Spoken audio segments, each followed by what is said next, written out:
Unlocking the mystery of the Incarnation. How could God become man?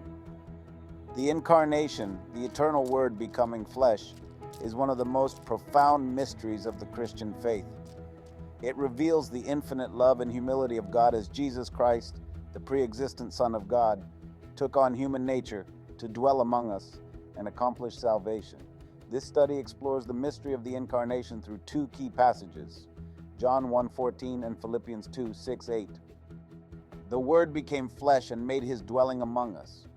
We have seen his glory, the glory of the one and only Son, who came from the Father, full of grace and truth. John 1:14. The term Word, logos in Greek, refers to Jesus as the eternal expression of God. John 1:1. The logos is fully divine, existing from eternity past. The phrase became flesh signifies the most radical act of humility. Jesus left his heavenly glory and entered the limitations of human existence.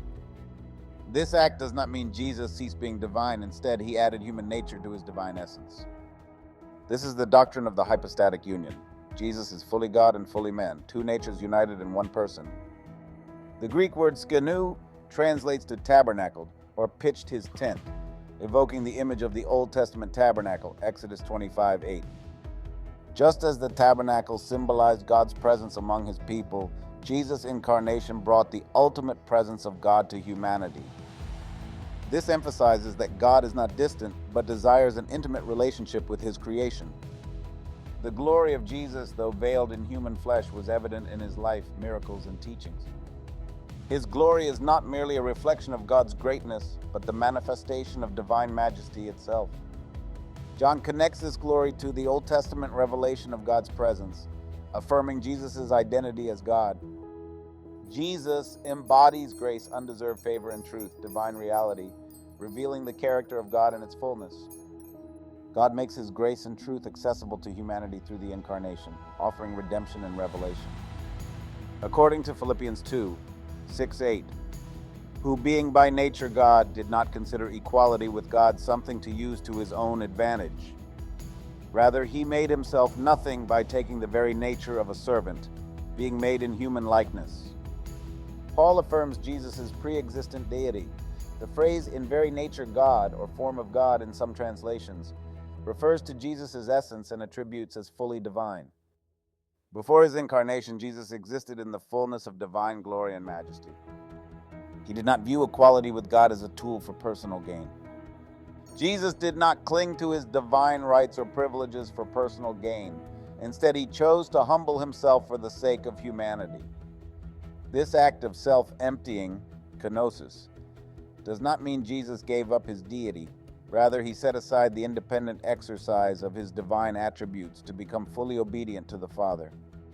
The phrase made himself nothing, or emptied himself, reflects Jesus' willingness to forego the visible manifestation of his divine glory. This is not a loss of divinity, but a voluntary limitation in taking on human nature and experiencing human frailty. Jesus, the King of Kings, chose the role of a servant. His earthly life was characterized by humility and service. Washing the disciples' feet, John 13:14-15, ministering to the poor, sick, and outcast. This servant-heartedness exemplifies the heart of God and calls believers to follow his example.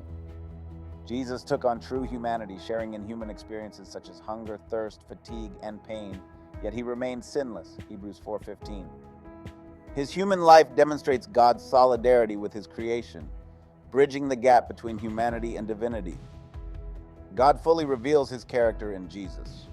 As John 1:18 states, no one has ever seen God, but the one and only Son has made him known. The Incarnation makes God's love, grace, and truth tangible.